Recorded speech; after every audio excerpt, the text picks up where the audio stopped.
Welcome to a bonus edition of Slasher Sunday.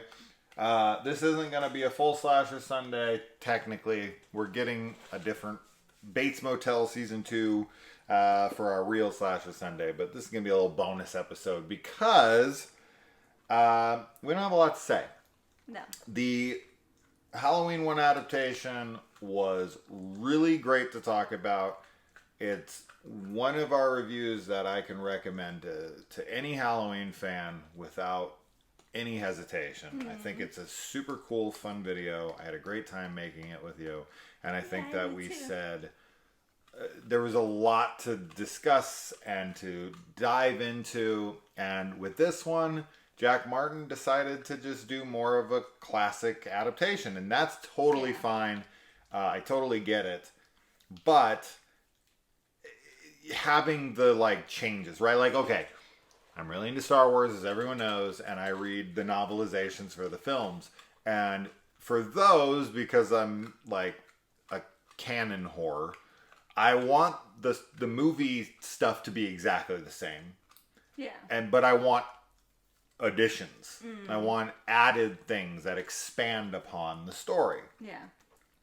And I was, I'd be fine with it if we got that here, because that's kind of what we got with 1. There's some changes, but a decent amount of it's just additions. Sure. Right? Yeah. And with this one, there are some, but man, they're few and far between. Very few. They're few and far between. Yeah. So let's discuss this. And yes, we read this. We're reading Goblin for the Book of the Month Club. I just read In the Tall Grass. I'm reading so many things right now, and all the shit we're watching, and I just beat Resident Evil 2, both stories, Leon's and Claire's, and I just beat Resident Evil 3 today. Yeah, that's all been in the last 2 weeks. Yeah, I know. All the movies, all the TV shows we watched. Bates Motel season 1 and 2 in the last 2 weeks. Man.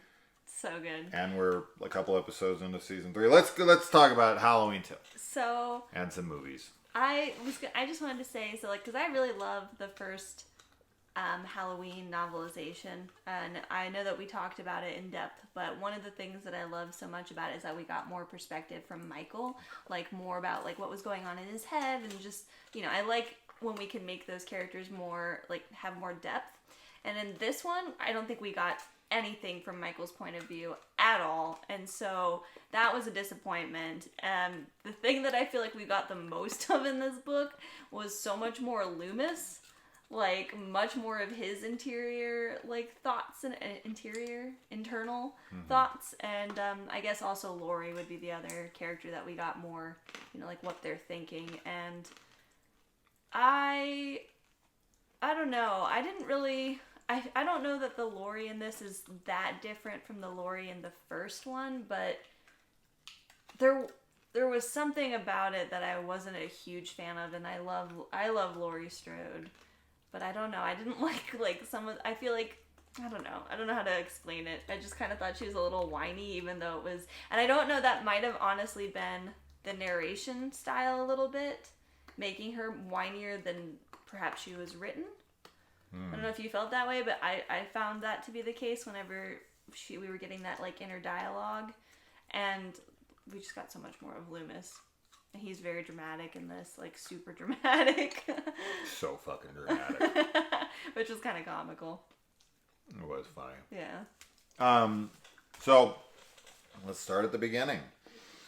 So we do get the line, I've been trick-or-treated to death tonight, you don't know what death is. So somebody had commented that it wasn't in this book.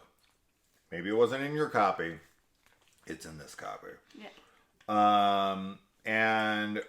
Okay, so starting at the beginning, we get a little more time with Mrs. and Mr. Elrod. Some kids come to trick-or-treat at her house. So we get a little bit of that. That's an addition. Yeah. Right? Just a little time with her. Tiny bit more time. Which is fine. Okay.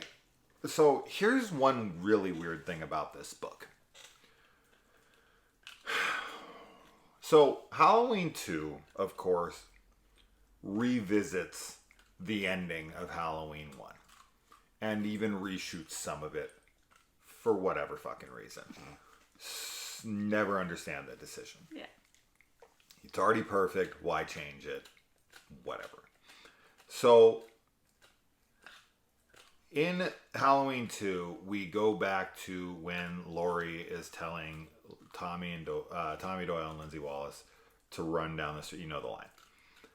And then Michael sits up, Loomis runs in. That's where we start. This book, probably for like the first fourth of the book, we start all the way back at Lonnie Elam and his friends going up to the Myers house and kind of revisit Loomis at that point all the way up until he comes into Laurie, the Doyle house. I don't know what this decision was So because far back. It's way too far back, A. Yeah. And B, like, Jack Martin decides to change very little, but one of the things he changes makes beyond 0 sense. So what he changes is Loomis is sitting outside of the house. Lonnie's here, gonna walk up. Lonnie, get your ass away from there. That scene, right? Michael is there. Yeah. He's in the bushes watching the kids who are watching Loomis. Then he gets in the station wagon and he drives past Loomis, and Loomis tries to chase him down on foot. This is how Jack Martin gets around the silliness. It is silly, right? It is silly that Loomis is sitting there in front of the Myers house for hours and hours, and then he finally turns around and sees the fucking station wagon and runs down to it. It's pretty stupid. I will always think that scene is dumb. So I think Jack Martin saw that scene and was like, that's silly. Why wouldn't he have seen that, right? Let's make it that Michael drives past him. Well, there's an issue, right? Because at that time, Myers is clearly at the Wallace house doing his thing. And the Myers house is pretty far from there. And when Loomis goes out looking for him, this is when he alerts Brackett. This is when he's out on the street and he runs into Tommy and Lindsay. This happens so far apart, timeline-wise, it makes no sense. Yeah. He'd be killing Linda and Bob at this point. And he's staging the bodies, and he's, following Annie around, and he's waiting over at the house on the phone. Loomis finds Tommy and Lindsay running out of the house shortly after. Mm-hmm. Even in the book, after Michael drives past him. What? So when was Michael killing Annie, Linda, and Bob in Jack Martin's version? I know.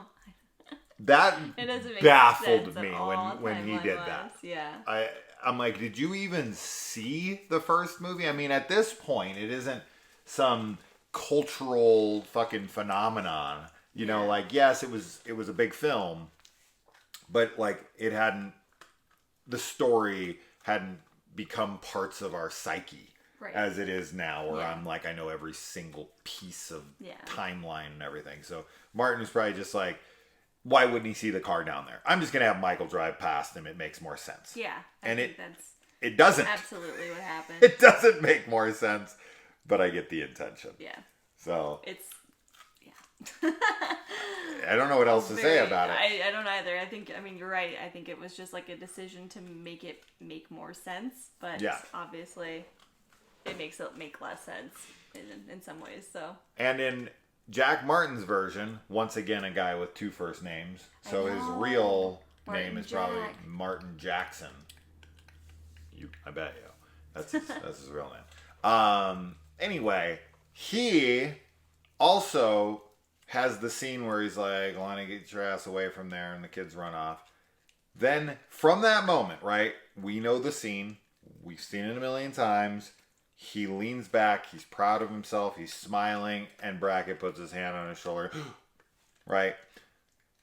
But in Jack Martin's version, between that 2 seconds that he has after telling Lonnie to fuck off, he goes on like a 5-minute long rant dialogue out loud to himself about how he should have blown Michael Myers' fucking head off and ate his black heart. And all this, it's the most dramatic dialogue I've ever heard in my life. Yeah, it's so intense.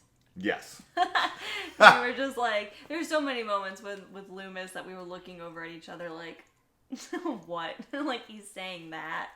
He's thinking that. But I don't even think Brackett comes to him at that point, right? Because he sees the station wagon, he runs off. So Brackett's not even in that scene. No, he I just think he's says all this shit to himself. Yeah, it's like an internal monologue. Yeah. I don't know. I don't know what's happening in this scene, but Jack Martin took us back all the way to this. For what? I don't understand why. What's the point? It's just to like recap us on it's, Loomis's obsession? It's weird because it's like it's not enough of a recap for people who like didn't watch the first film or read the book to be caught up. You know, like you still would need to be familiar with either one to know what was going on. Sure. But it is like it's weird. It's like he just wants to rewrite like part of the book. So here's a really interesting question and observation here. Like, who's reading Halloween 2, the adaptation? Like, let's really think about this. Like, who's the person back when this was dropped, when this came out? Who bought this, right? Halloween fans? Yeah. Primarily, and maybe some, like, you know, novel enthusiasts who are like, I'm not really into film, but I'll read an adaptation. I'll read a novelization of it. Yeah. So I would suspect that you either A, have the film fans, right, who are going to be like, what is this? Right, and they already know, right, because you're not gonna watch Halloween 2 without having seen Halloween 1 and then go pick up the book. No. You're not gonna go and like watch Halloween 2 and be like, yeah, I'm just not gonna watch the first movie and I'm just gonna read the book. That's just not gonna happen. So people are gonna be familiar with the first movie, at least. That being said, there are going to be people who read Halloween 2, but I can't imagine a person, especially in this time when they're probably pretty readily available. They're out of print and hard to find now, but at that time, when these were coming out, don't you think that Jack Martin's novelization should be a direct continuation of Curtis Richards' adaptation? Sure. Right? Yeah, I do. Because if you read Halloween 1 yeah, and then you read Halloween 2, you are going to be confused because they do not feel like a continuation of each other. I agree. I think that they should have gone off of each other. Yeah. But instead, he decided to go off of the film, it seems, by itself, you know. But then changed stupid. But then changed kind of some stupid stuff, yeah. Yeah. Yeah, so that's odd to me. I would have liked this because it doesn't really get into the Samhain stuff and all that stuff. He mentions it because of the scene in the school. Yeah. With the sister stabbed and the Samhain up on the chalkboard. Why am I chalkboard? What's that called? It's a blackboard. Blackboard. Thank you. Yeah. It's green usually, though. Chalkboard, though, also it works. Yeah. I just couldn't think of the Blackboard, other name, Blackboard, even though 99% of the time in class they're green. Yeah. But, I mean, I have seen them black. But it should be green. Although we never had chalkboards when I was in school. It was only ever whiteboards. Oh, for markers? Yeah. Oh, yeah, we had chalkboards. Never. Because I'm old. Yeah. No, that's just a newer thing. Yeah, it was always chalkboards, and then it moved to like PowerPoint. What are they called? I don't remember. But freaking like. Yeah. They weren't projections, but they were like smart screens or Sure. something. Yeah. So No, we had chalkboards in my school as a kid. that's funny. Because I went to school in the 80s. Yeah, And makes sense. yeah, they wouldn't have had whiteboards at that time. All right.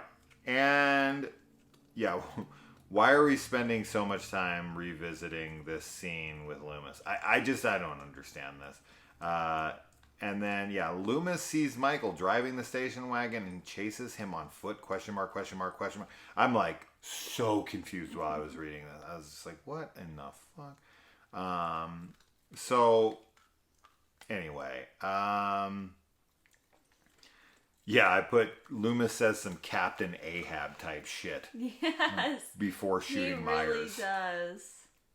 He's like, yeah, because he goes upstairs and he says some stuff to Michael. He turns into like Julius from Pulp Fiction. I thought he was going to get into Ezekiel 25:17. The path of the righteous man is beset on all sides by the tyranny of... I seriously thought that was what was going to happen there. Like, when he was going off on that. I just thought it was some cold-blooded shit to say, dude. Like, that's what it fucking felt like. It did. Yeah. 100%. I don't know. I just like Loomis is so dramatic in this, and it was just funny to me the whole time. That's like it. Because I don't understand. Yeah. Yeah. He's so absurd in this film, or in this book. I just think that Jack Martin he's a writer, and he wants to put his own, artistic flair onto it, and like he's gonna flex his dialogue chops, and it's like, this does not work for the Loomis we know. It doesn't, and I get it. Like Loomis is, like very, like vehemently against Michael and everything, and there is that like driving force, but it's just the way that his dialogue is written is very. I don't want to say Shakespearean because it's not that, but it's like just feels. It does not feel like real. It's not the way people talk. Not at all. And I do feel like that's like in an attempt because like Loomis is, like a learned man or something. Like maybe that's what he thought he would sound like, But Donald Pleasance like has this way of delivering dialogue that is not how people speak. Yeah, right? but the dialogue itself. But he can deliver it so well. Yeah.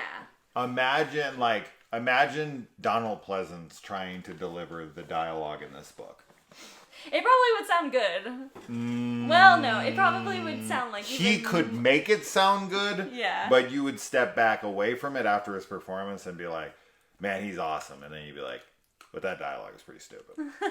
Right? You're right. He does Loomis gets more and more like tinfoil hat, crazy guy as the movies go on.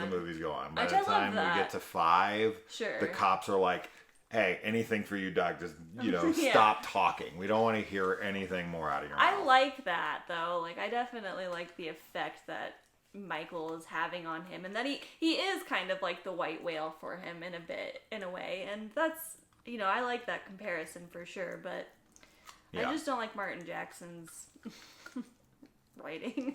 Martin Jackson, yeah, exactly. Michael falls down after the first shot from Loomis's gun, and then pops back up after the first shot. That's okay. A little different, obviously, from the film, but I liked that. Okay. We find out the husband's name is Harold Elrod. So, she actually does say that. She does say that. Yeah, she does. When she's talking about, what do you want on your sandwich, Harold? Yeah. Okay, that's right. Okay. Never mind then. We already knew that.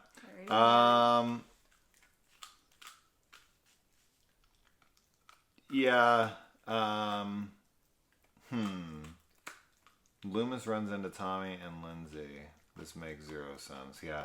I think this is just because of the timeline wise. This doesn't make any sense. And it does not match up with the novelization of the first one. Like the dialogue and the interaction, all that stuff is way different. And the Yeah, that's all. Like, I'm trying to find things. We get more. Okay, so one of the only real additions of this book is we get to spend a little more time with the media personalities, right? So we have that chick who's talking to Dana Carvey in Halloween 2, who's like a producer slash the whatever the fuck newscaster. She actually has quite a bit more time. We not only have her in front of the Myers house and doing a little more talking there, but then we actually follow her as she gets in her car. She drives, she breaks down, some guy pulls over to help her. She's very nervous and suspicious of this guy. She thinks something's happening, and then for whatever fucking reason, I don't understand this inclusion at all. It kind of reminds me of the inclusion that of the random girl who gets killed from the Elrods, right? He breaks into the house, she's on the phone with her friend, and he just slits her throat or whatever, and it's just like a totally random killing for no reason at all. It's like Michael would just be focused getting to Lori. He'd have no reason to even bother. Why wouldn't he just kill Mrs. Elrod and her husband? Right? He's in the house, so why does he then cross the street, across the way, and go over and kill the other girl? Yeah. Like that scene, that's literally added into the film, and they've said this, to up the body count. Because films like Friday the 13th Part 2 and stuff were coming out, and the body count was high, and people were dying for gore and death. And so they were like, put more in, so they wrote that scene and shot it after to add it into the film. This is the same here. That girl, Michael's like in her trunk. Oh my god. And kills her. And then is heading to the hospital. Like, what? I guess, I don't know. Like, he doesn't know where she's going. So, like, she's in front of his house and then he, like, pops into her trunk. I mean, but when she opens her trunk, he's not in there or something. I forget. No, he, like, isn't in her trunk and then he gets into it. Like, yeah, so he's just out on the road randomly in this, like, nowhere area. I think maybe the intention was just to, like, get her car. Like, but you're right. Like, he, like, was kind of hiding in there, and the only reason he kills her is because she comes back. Does he take her car? He drives off in her car? I think so. Because that's what I thought happened. he still does the scene where he walks into the boombox guy towards the hospital. So why didn't you just drive there? If he had her car. Point. Yeah. So he just was hiding in there to kill her. For no reason. For no reason. That's what I thought. I don't know. Yeah. Yeah. For some reason I thought that he took her car. So I don't know. That's another thing with this one. I'm like misremembering things, and with book 1, which has so much added, I didn't misremember anything. I didn't feel like I did either.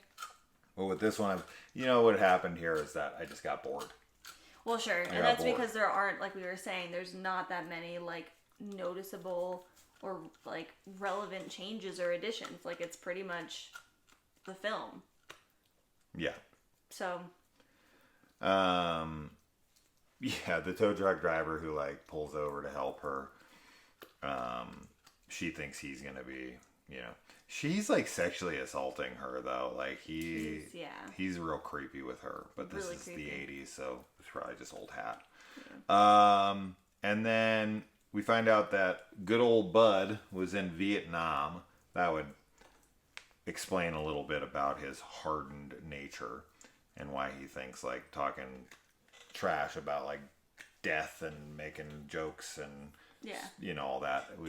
That makes sense to me. Yeah.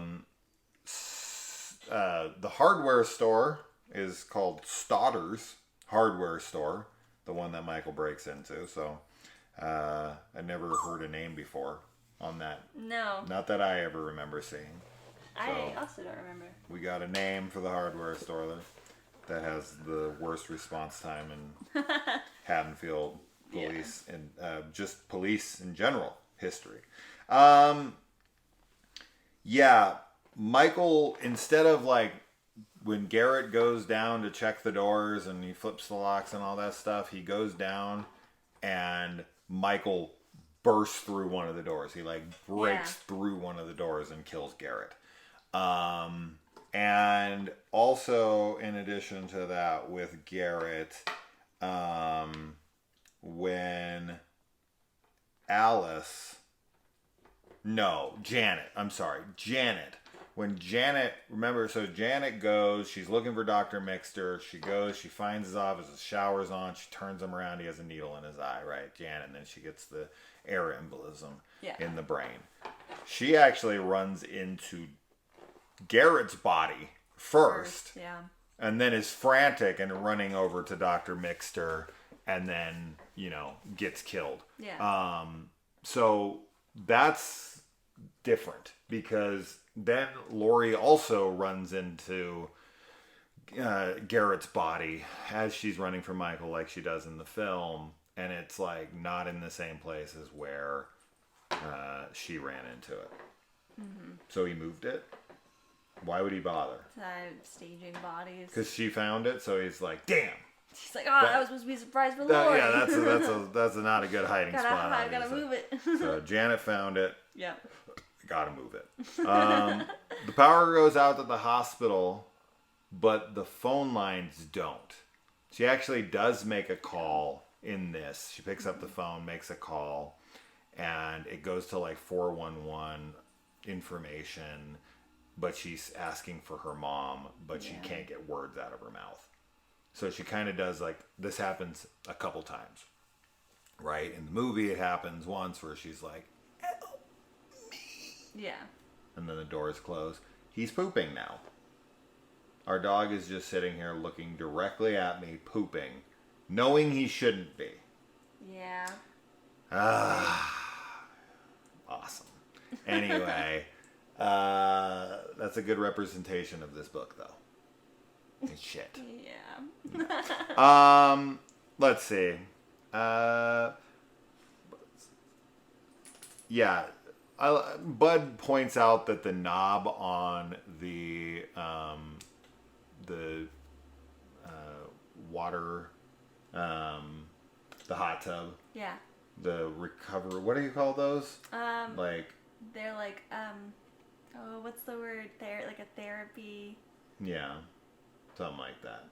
He says that the knob to turn the temperature gauge is way too stiff for him to be able to turn. He really tries to crank it the best he can. Yeah. He cannot move it. And this, of course, shows off Michael's power. When he comes up, he just cranks it because Michael has unlimited strength. Come here. What's wrong with you? Bud is strangled by a stethoscope. We can't really tell what's happening in the movie. And Laurie asks for Annie. This is actually one of the better scenes. Laurie, in kind of some lunacy and hysteria and lack of freaking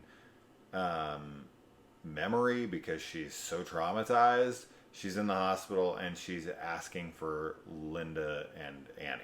Yeah. This I actually really liked. This I would have enjoyed in the film. Mm-hmm. I think that this is a really good addition to Laurie's character. Like, she's like, oh, where's Linda and Annie? Can they come in and see me? Yeah. And it's just like, oh, man. Like, oh. She's gone. She's completely lost it. So I really like that. Yeah. That's one addition that I am on board with. We kind of deal with a little bit of the flashbacks of Michael and Laurie in here. A little bit, yeah. The only real thing of note here is that anytime Laurie brought up Michael, her parents would beat her. Yeah. Like her parents got crazy after Michael. Yeah. And Laurie would kind of try to talk about it, but then they would beat her. Mm-hmm. But I don't know how this adds up with why they would be taking her to see him in the hospital. Why would they even bother seeing him if they're going to beat her for even mentioning his name?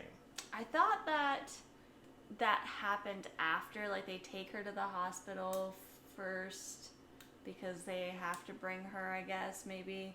And then she starts trying to ask about him, and then they start beating her and saying, like, don't talk about him.